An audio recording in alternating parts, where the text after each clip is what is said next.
how they support the media corporations. And really a great article at the Daily Bell by Ron Holland. He writes, in part, it appears the mainstream media elites in the U.S. may also worry about their future ability to control public opinion and elections in America.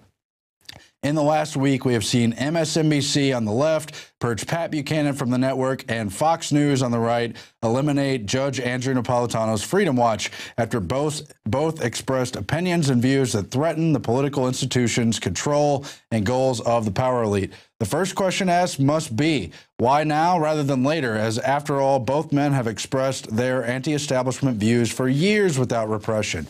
I believe the answer is the growing power of the alternative media and the successful educational outfit of the Ron Paul campaign, both of which use the internet to get their freedom message out.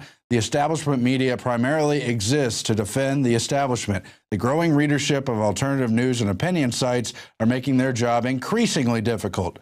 When you add in the growing numbers of Paul campaign supporters who appear now to be effectively immune to the power elite propaganda, the media elites have a real problem, and they do. In fact, he starts out the article with an accidentally microphone comment from a reporter at a Pentagon briefing. He said, "See this room? 2/3 of us will be laid off when Ron Paul is president." When Ron Paul is president. A hot microphone picked up a reporter attacking Ron Paul recently.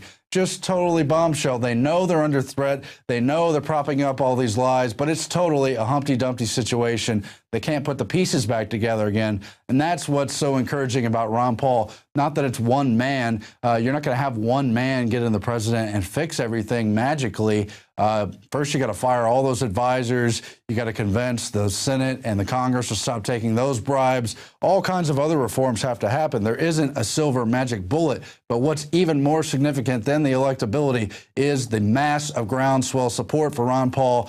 True grassroots supporters who know they won't support the establishment, who don't believe these lies anymore, and are pursuing avenues apart from that. That is way bigger than any one election. I guarantee you that's why you've seen the Bilderberg Group concerned about him even back in the 2008 elections when it was not clear that he even had a chance in hell of getting elected.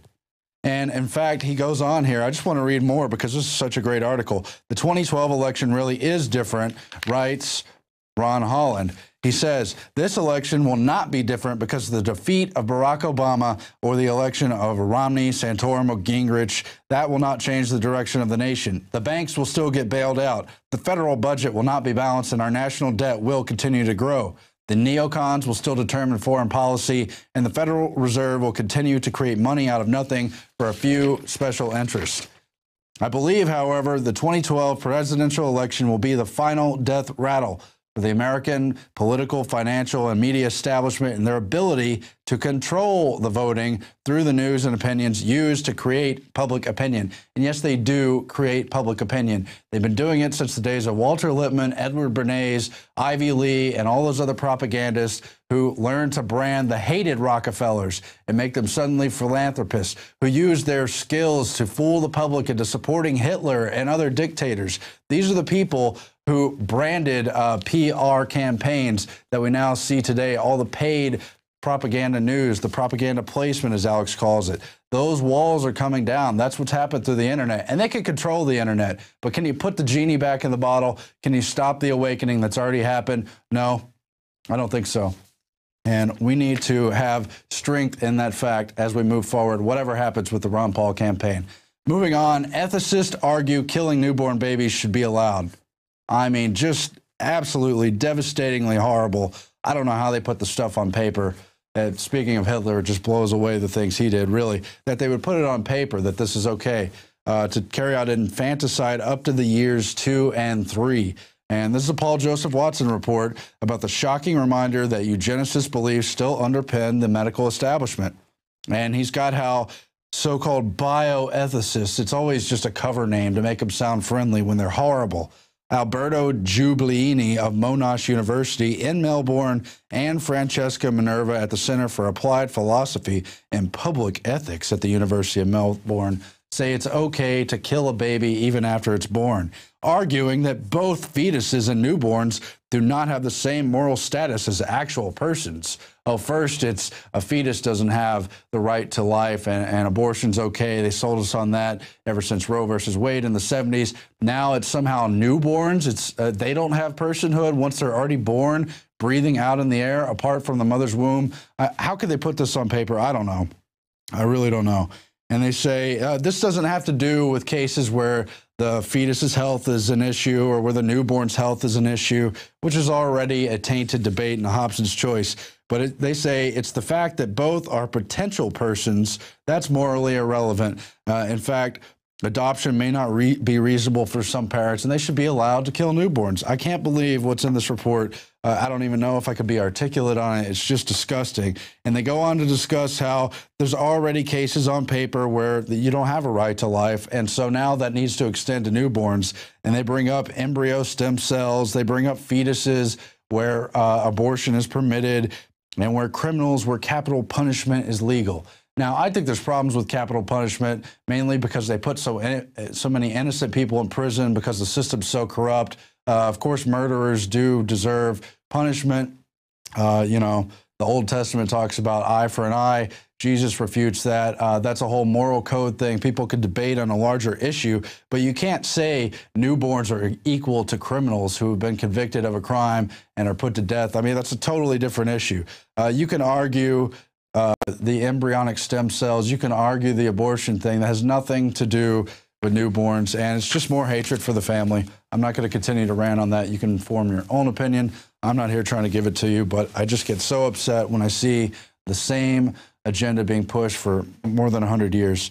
Anyway, we've got Gary Franchi coming up after this break, but we turn now to the Daily Quote. It's from Dwight D. Eisenhower.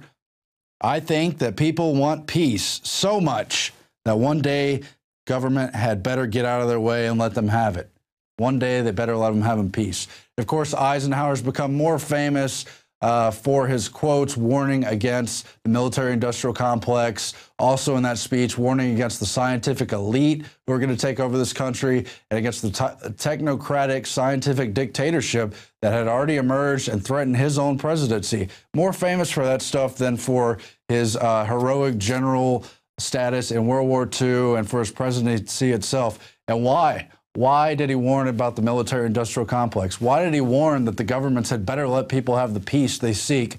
Because he knew the Cold War was going to be used for decades to take powers away, to take control over the people and give more power to the centralized government, to that shadow government. And if you read Fletcher Prouty's The Secret Team, I find it very interesting, the account of how, according to him, Eisenhower had a very real peace prospect talk with Khrushchev. They really wanted to nail down something that would actually be tangible. I believe that was just right before he stepped down, about a year before, and suddenly that U-2 plane fell out of the sky and the peace talks were off. And Fletcher Prouty at least points the finger right at Allen Dulles, right in the middle of all those controversies and all those secret plots, connected with the start of the CIA, with his Skull and Bones friends that he gave legal representation to, connected right with his Rockefeller friends. I think he's even married into the family, and right with Eisenhower's Secretary of State, his brother, the other Dulles.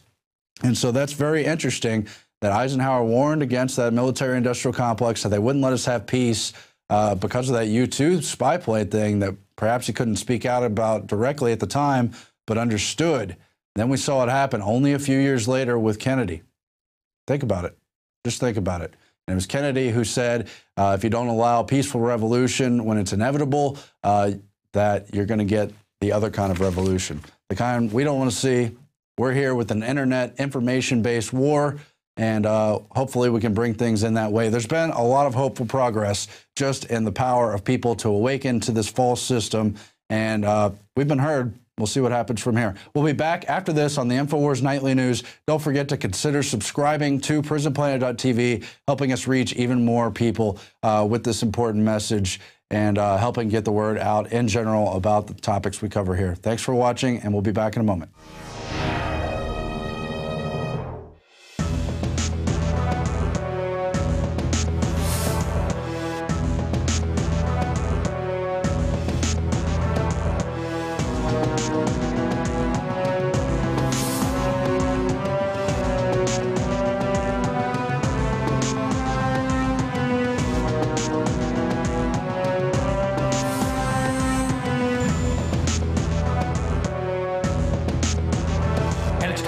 comfort zone because these people aren't playing games.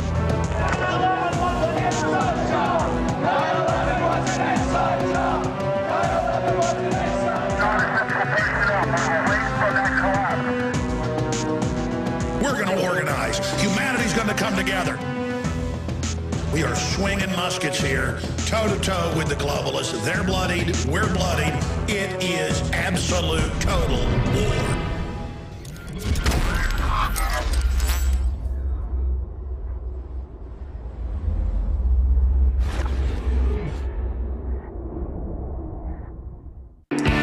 Yeah, I'm signing these evil 1776 flags.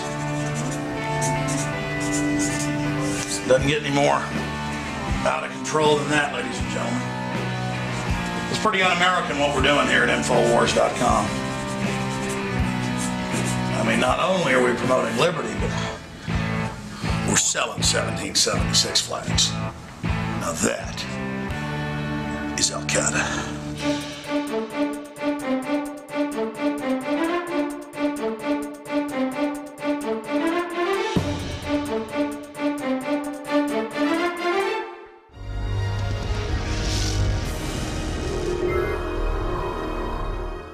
And we are back from break here on this INFOWARS Nightly News broadcast. Joining us now to analyze the Ron Paul campaign and the tremendous grassroots efforts that have happened through the internet, through people just turning away from that mainstream media system and saying, hell no, we know what's really going on, is Gary Franchi.